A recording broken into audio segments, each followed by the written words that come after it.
Living alone, especially as you get older, is often painted as a peaceful, empowering lifestyle. You're the boss of your time, your space, your decisions. No compromises, no nagging schedules, no noise unless you make it. And while that kind of independence is absolutely a beautiful part of it, there's a whole other side most people don't really talk about, at least not until they've already lived it. That's where this video comes in. I've spent a lot of time going through forums, listening to stories, reading real comments from people who are navigating the solo life in their 60s, 70s, even 80s. And today I want to share what really happens when you're living alone later in life. These insights aren't just from me. They're gathered from thousands of voices online, and chances are some of it will surprise you. Let's talk about what no one tells you about living alone as you grow older, and how to deal with it in a way that actually works. First off, let's get into what's maybe the most important reality. You've got to be your own emergency backup. This hits different when you're older. You know, when you're young and living alone, you trip, you stumble, you bounce right back. But as time goes on, those little slips can be serious. And when there's no one around to notice, no partner, no kids living at home, maybe not even a neighbor who checks in, you start to realize you've got to plan ahead. I read a story online that stuck with me. A woman fell in her kitchen and couldn't get to her phone. She lay there for over 12 hours before someone knocked on her door. That's a wake-up call. Some people now carry their phones everywhere, even into the bathroom, into the shower in a waterproof pouch, just in case. Yeah, it might sound like overkill, but honestly, it's smart. Safety becomes your responsibility, and that can feel heavy, but it also puts you in control. You can invest in a smartwatch with fall detection or wear a medical alert pendant. There are options now that blend in so well, people won't even know you're wearing one. I read about someone who put a lockbox with a key outside their house. Only their closest friends know the code. If something ever goes wrong, they can get in without breaking down the door. It's that kind of planning that gives you peace of mind. Second thing no one really tells you. Loneliness hits different, even if you've always been an introvert. Look, you might be someone who genuinely enjoys your own company. You love the quiet, you've got hobbies, you're not trying to be the life of the party. But something happens when your social circle starts to shrink. Friends move away, people retire and start their own routines. Some pass on, and the days start to stretch out. One man in his 70s said he went 5 whole days without talking to a single person, not even a phone call. He said it hit him like a ton of bricks. I'm alone, and no one even noticed. That's a hard feeling. The casual, everyday interactions, a good morning over breakfast, a conversation about a TV show, someone to laugh with when the power goes out, those things add up. Without them, it gets quiet in a way that's not peaceful anymore. But here's what people online are doing. They're getting pets, not because they need entertainment, but because pets provide routine, affection, and companionship. One woman said, "My dog doesn't talk, but he listens better than most people."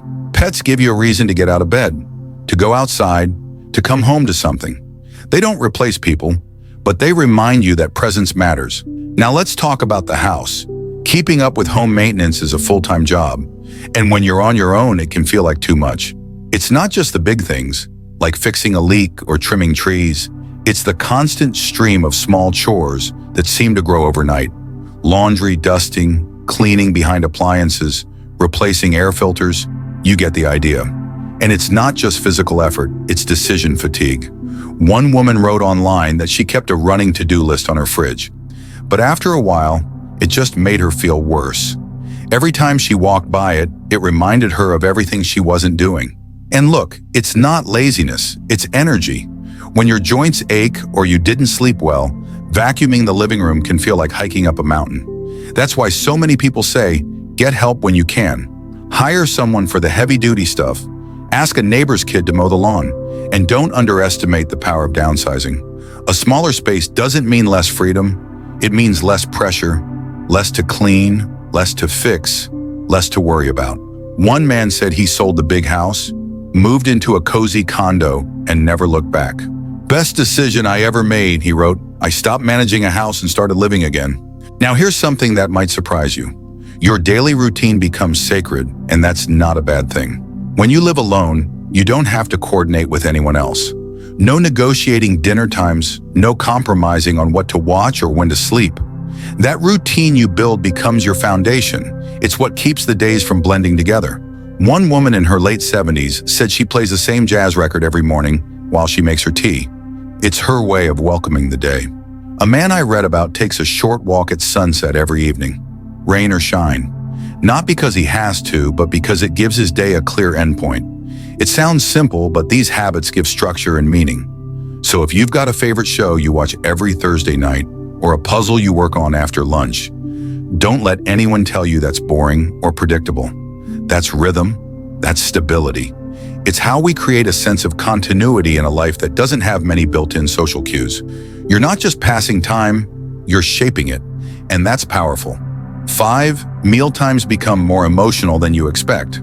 Now that might sound odd at first, but think about it. Meals are traditionally social events. Even if you were never the sit down at the table type, having someone else around changes how you eat. Without that, it's easy to slip into a habit of eating whatever's fast and easy, sometimes even skipping meals altogether. One woman in her 60s shared that she used to love cooking, but now she doesn't bother unless someone's visiting. She said, "Why make a whole dinner just for me?" And that's the part no one really tells you. It starts to feel like effort wasted. But here's the thing, you deserve that effort. Just because you're eating alone doesn't mean it has to be sad. A man on a forum wrote that he sets his table every night. Plate, silverware, even a cloth napkin. He said it reminds him that he's worth it, that his meals matter. Another person shared that they put on music or a favorite show during dinner, almost like creating company. It doesn't have to be fancy. Scrambled eggs on toast can feel special if you treat it that way. Food isn't just fuel, it's comfort, it's care.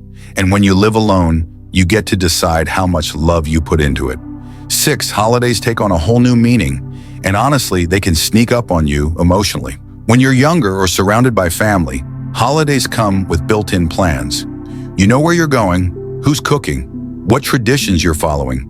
But when you're on your own, all of that falls away, and suddenly it's Thanksgiving, or Christmas, or even your birthday, and you're not sure what to do with it. One man shared that after his wife passed, he spent his first Christmas alone watching TV and eating cereal. He said it wasn't sad exactly, but it felt hollow. And that's a common thread. You might not feel sad at first, but it's the quiet, the lack of acknowledgement that gets to you. So what can you do? Rebuild your traditions, create new ones that actually work for where you are now. A woman online said she bakes cookies every New Year's Eve, not for a party, just for herself, with a movie marathon. It's her thing. Someone else mentioned doing virtual dinner parties with friends across the country. They all cook the same meal, then eat over a video call. It doesn't have to be conventional. The point is to mark the day in a way that feels meaningful to you. Don't let the calendar pass without noticing. You deserve celebration, even if it looks different now. 7, you start to talk to yourself, and it's totally normal. Seriously, more people do this than you might think. When there's no one else around to bounce thoughts off of, your brain fills in the gaps. You might narrate what you're doing. Let's see, where did I put those keys? Or, all right, time to water the plants. Some people even have full conversations out loud with themselves or with their pets. It's not weird, it's a form of self-regulation. It helps your mind stay active and engaged. One older woman joked online, "I talk to myself, I answer myself, and sometimes I argue with myself. At least I always win." There's something comforting about hearing a voice, even if it's your own.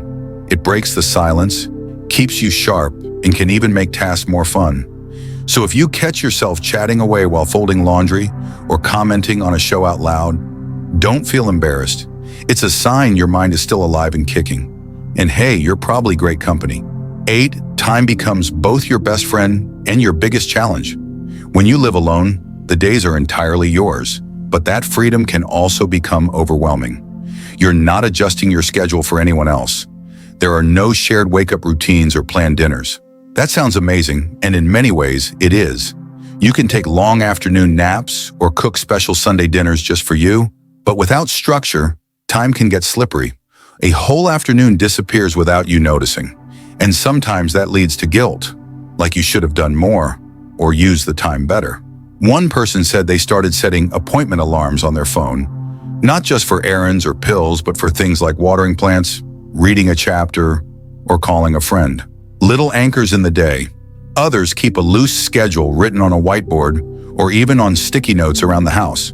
It's not about strict productivity, it's about rhythm. Time, when used intentionally, can be a beautiful gift, but left unstructured, it can float away without meaning. So the trick is to find that balance. Plan enough to give your day shape, but leave room to enjoy its flow. 9. Decluttering becomes deeply emotional, even when it seems like a simple task. When you live alone, your space becomes an archive of your life. Everything you own tells a story. That teacup, it reminds you of Sunday mornings with your partner. That old scarf, your child gave it to you decades ago. So while decluttering sounds like a physical chore, it's often an emotional one. One man shared on a forum that it took him 3 months just to clear out a single closet. Not because it was full, but because every object brought back a memory. He said, "It felt like I was letting go of people, not things."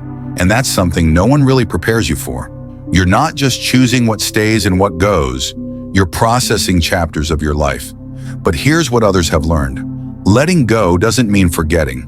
A woman said she takes photos of sentimental items before donating them, so the memory stays even if the item doesn't. Another person created a memory box, one small container for the most special items, and released the rest. The key is to go at your own pace. Start with the easy stuff, build momentum, and give yourself permission to feel whatever comes up. Decluttering isn't just about tidying, it's about honoring your journey while making space for what's next. 10. Your social circle may shrink, but that doesn't mean your joy has to. As we get older, friendships evolve. People move, get busier, or sadly pass away. And when you live alone, you might find your phone rings less often, or invitations start drying up. It's not always personal, it's just life shifting around you. But that doesn't mean you have to settle for solitude. One man online said he realized he hadn't been invited to a dinner party in over a year. Instead of waiting for someone to call, he started hosting small gatherings at his place, even if it was just tea and cookies with one neighbor. Another woman organized a knitting circle at her local library, and it grew into a regular group of friends who now celebrate birthdays together. The point is, you can create the fun. If you love movies, invite someone over for a film night. If you're into books, start a small reading group. Even just making a weekly phone date with a friend can give you something to look forward to. Social life doesn't have to be big and loud to be meaningful. It just has to be real. And when you take the initiative, others often follow your lead. Don't wait for connection, build it. 11. Self-care becomes non-negotiable, even if no one's watching. This one's big. When you live alone, it's easy to let little things slide. Wearing the same sweatshirt for days, skipping meals, ignoring medical appointments. There's no one around to notice or remind you, and after a while you start asking yourself, does it even matter? But the truth is, it does. One man wrote online that after retirement, his routine disappeared. He stayed up all night watching TV, slept until noon, barely ate anything healthy. Eventually, his energy and mood tanked. He said, "I realized I was treating myself like I didn't matter." And that realization was his turning point. Self-care doesn't have to be expensive or complicated. A woman shared that every morning, she brushes her hair, puts on perfume, and makes her bed, just for her. She said it sets the tone for her whole day. Another person said they light candles in the evening and play soft music during dinner. It's a ritual that helps them feel cared for. You don't need someone else to make you feel worthy, but you do need to treat yourself like someone worth caring for. Eat good meals, take walks, laugh, rest, go to your checkups, keep your space tidy. Self-care is the foundation that holds the rest of your life up. 12. You become your own biggest advocate, whether you're ready for it or not. When you live alone, there's no one else to speak up on your behalf. Not in doctors' offices, not with landlords, not when a bill is wrong. You have to stay sharp, ask questions, take notes, and push back when something doesn't feel right. One woman said she keeps a notebook with her at all appointments, writes down what the doctor says, tracks symptoms, and brings it up next time. She said it's her way of staying in control. Another man shared that he reviews every single medical bill because he once found a $300 error and had to fight to get it removed. It can be exhausting, yes, but it's also empowering. You learn to rely on yourself in a new way. And that doesn't mean doing everything alone. You can still ask a friend to come with you or check in on you after a procedure. But day to day, you'll find that being your own advocate becomes part of the routine. It teaches you confidence, resilience, and the ability to navigate systems that weren't always built with you in mind. And those are skills you carry proudly, knowing you've got your own back. 13, you start to value quality over quantity in everything. Living alone teaches you what truly matters. You stop needing a full social calendar or a house packed with stuff. Instead, you crave meaningful conversations, comfortable spaces, and people who genuinely care. One woman on a forum said she used to be a collector. Shoes, purses, souvenirs, but now she's down to the things she actually uses and loves. She said, "There's nothing better than opening a drawer and knowing everything in it has a purpose." Another man wrote that his friendships changed dramatically after moving to a quieter life. He stopped chasing after people who never called back and focused on the few who did. They may be fewer, he said, but they're deeper. That shift isn't always easy. It might feel like you're losing something. But what you gain is peace, simplicity, and clarity. You no longer entertain just to be polite. You don't hang on to things or people that drain you. You choose what fills you up, and that's one of the most powerful things about this stage of life. When you're not surrounded by noise, you can finally hear yourself clearly. 14, asking for help becomes an act of strength, not weakness. This can be one of the hardest lessons for people living alone, especially if you've always prided yourself on being independent. But the truth is, nobody does life completely alone. Not well, anyway. One woman shared how she resisted asking her neighbor for help when her car battery died. She waited 2 days walking to the store instead, just because she didn't want to bother anyone. When she finally asked, the neighbor said, "You should have called me right away. I'd have been glad to help." That moment changed her mindset. She said, "I realized I wasn't being a burden. I was building community. Asking for help doesn't mean you're incapable. It means you're human. It means you understand your limits and trust others to meet you with kindness. Whether it's a ride to the doctor, help carrying groceries, or someone to talk to after a rough day, it's okay to reach out. And if you're still struggling with it, flip the script. Imagine how you'd feel if someone asked you for help. Most of us would jump at the chance. That's how others feel about you too. Let them show it. 15, you realize that solitude isn't emptiness. It's space for growth. This may be the most unexpected gift of living alone. Once you get past the noise, the silence, the long days, you begin to notice something else. You're learning who you are all over again. Without constant input from others, you discover what you really enjoy, what your natural rhythm is, what brings you peace. One man said he never knew he liked painting until he picked up a brush to pass the time. Now he paints every weekend. Another woman in her 70s started journaling at night and realized she still had dreams, goals, and ideas she wanted to explore. "I thought that part of me was gone," she said. Turns out it was just quiet. Living alone gives you the chance to grow inward. It's not about isolation, it's about freedom. Freedom to be exactly who you are without compromise. Freedom to heal, to play, to create. It might take time to feel that shift, but once it happens, there's no going back. You stop fearing your own company. You start embracing it. Living alone as an older adult is not just about surviving. It's about thriving in your own way. It's learning to balance independence with connection, routine with spontaneity, and peace with the occasional pang of loneliness. Yes, there are challenges. Yes, some days will feel heavy, but you've come this far.